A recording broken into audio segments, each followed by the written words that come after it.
Hi, thank you for tuning in to learn more about the English and Language Arts curriculum and assessments. My name is Christy McGrath, and I am the Teacher Specialist for Secondary English and Language Arts. Today I will share information about the ELA Standards and how they play together to create performance tasks, curriculum, and assessments. Let's take a look at this performance task to determine the standards at play.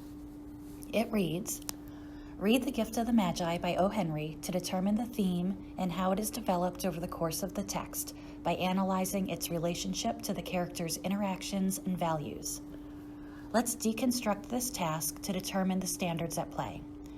First, we ask students to extract key information from an appropriately complex text, which is Reading Literature Standards 1 and 10. Next, we ask students to determine the theme and how it is developed over the course of the text, which is Reading Literature Standard 2. In order to do that, students must analyze the theme's relationship to the characters' interactions, which is Reading Literature Standard 3, and the characters' values, which is Reading Literature Standard 6. So, for this performance task, we know that the standards at play are Reading Literature Standards 10, 1, 2, 3, and 6. Now, let's put our standards at play into an instructional sequence. For this particular performance task, we ultimately want students to determine the theme and how it is developed over the course of the text. So RL Standard 2 is our output. Additionally, students need to use textual evidence, or RL Standard 1, to support their response. But how will students get there? What must students consider when tracing the development of theme over the course of the text? In addition to extracting key information from an appropriately complex text, or RL10 and RL1, students need to look at characters' interactions, RL3, and values, RL6. So this becomes our literacy equation. But what else could students consider when tracing the development of theme over the course of the text? The author's word choice and text structure may also play an important role. We consider RL Standards 4 and 5 are hover standards. They are always at play, and depending on the particular text and task, the impact of their role may vary. Let's try developing a literacy equation for an informational performance task. This task reads as follows.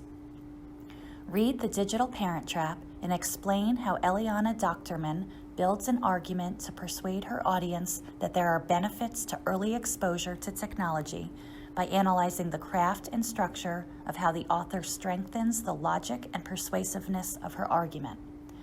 In this case, our output, or what we want students to do, is trace the development of an argument, or RI8.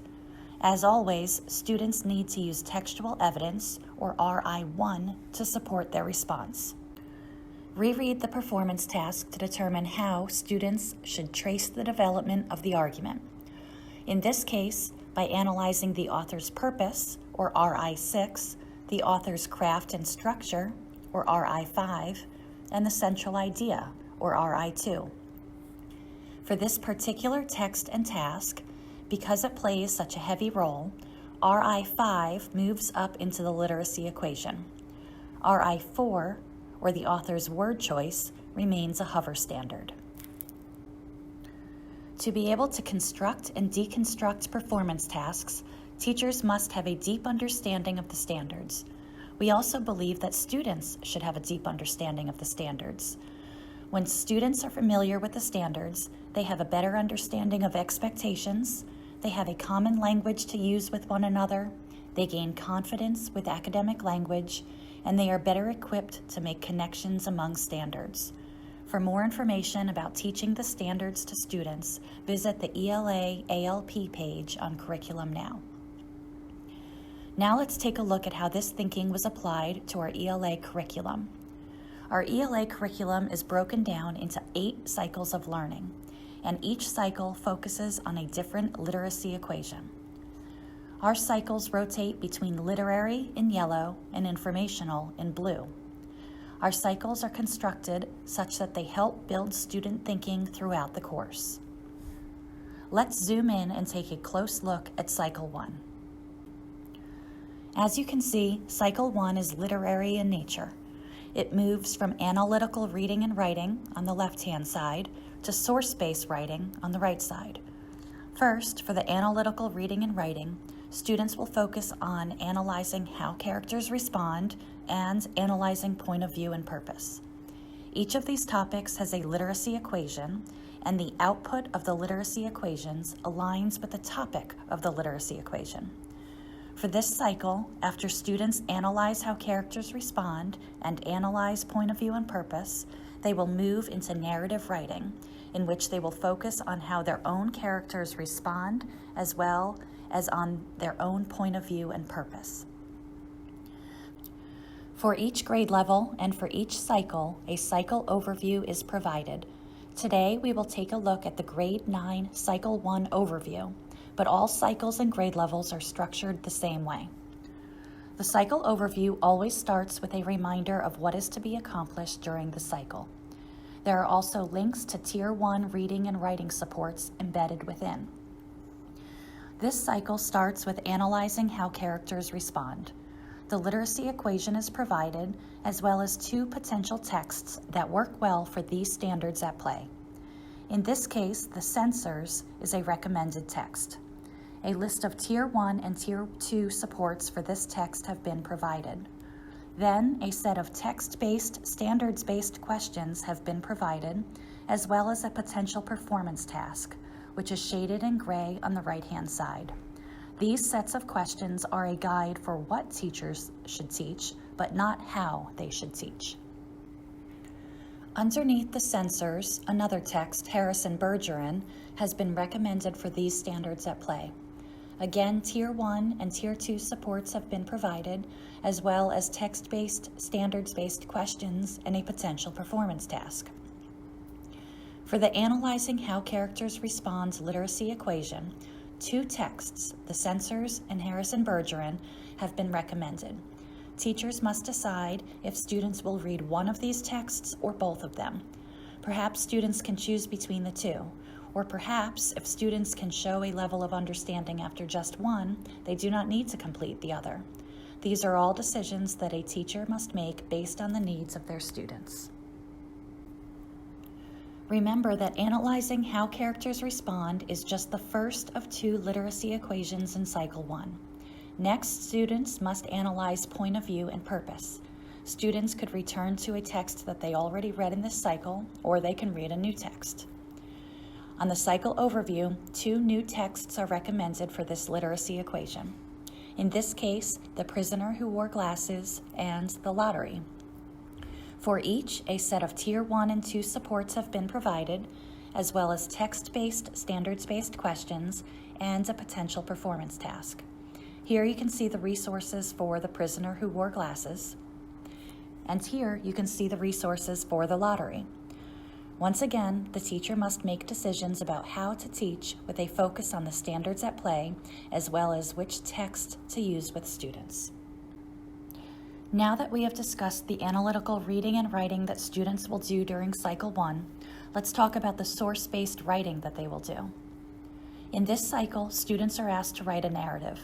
You'll notice that a 5th text, in this case, The Most Dangerous Game, is recommended, along with Tier 1 and 2 resources.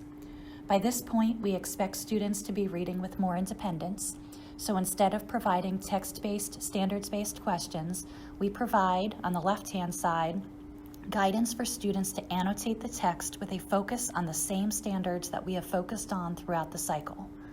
Then, on the right-hand side, we provide 2 potential narrative writing tasks for students. Teachers may ask students to choose one of the 2 prompts, or they may make informed decisions about which student should respond to which prompt. Finally, because we know that students may be asked to write any of the 3 types of writing in response to texts they read, our cycle overview provides writing prompts for the other 2 types of writing. In this case, the original prompt for The Most Dangerous Game is a narrative. So in this Writing Across the Genre section, we also provide a potential argument prompt and a potential informative prompt. As always, teachers must make informed decisions about when and with which students to use these resources. At the very end of each cycle overview is a list of other texts that will work well with the standards at play within the cycle. That brings us to the end of the Cycle 1 overview and back to the year at a glance document. You can see that our first ELA benchmark comes after Cycle 1. There are 4 ELA benchmarks, 2 of which are literary performance tasks and 2 of which are informational performance tasks. The first of each contains 1 passage, and the second of each contains paired passages. Each task contains a set of evidence-based selected response items and 1 performance task. Let's take a look at how the 9th grade literary performance task aligns with the curriculum. First, students will read a passage and answer approximately 6 EBSR items, which were designed to build student thinking. Then, students will write 1 prose constructed response, in this case a narrative, with attention to ELA Standards 3 and 6. These were the exact standards we focused on in Cycle 1 of instruction. For the benchmark, students must read the text and respond to the EBSR and PCR items independently and within the time allotted. These scores must be reported in Performance Matters. After the benchmark, however, teachers will make informed decisions about how to move forward with instruction, reteaching, or extension. For example, after reteaching has occurred, students may revise their narrative and resubmit for a grade in the gradebook. Or teachers may use the extension items provided to further instruct. Each benchmark assesses 1 type of writing. However, 2 other writing prompts have been included for extension purposes. Teachers may find that after students complete the extension tasks, they are better prepared to revise their original narrative. It is our intent that our ELA benchmarks be used formatively to drive instruction. Original scores must remain in Performance Matters, but revised or extended scores may go in the gradebook.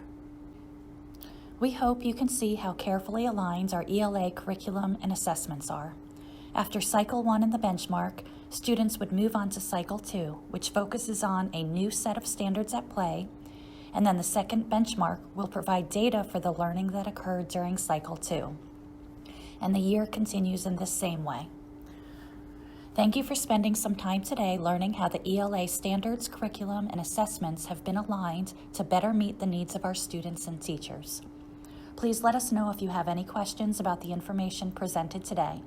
Thank you for your time and ongoing dedication to the success of all students.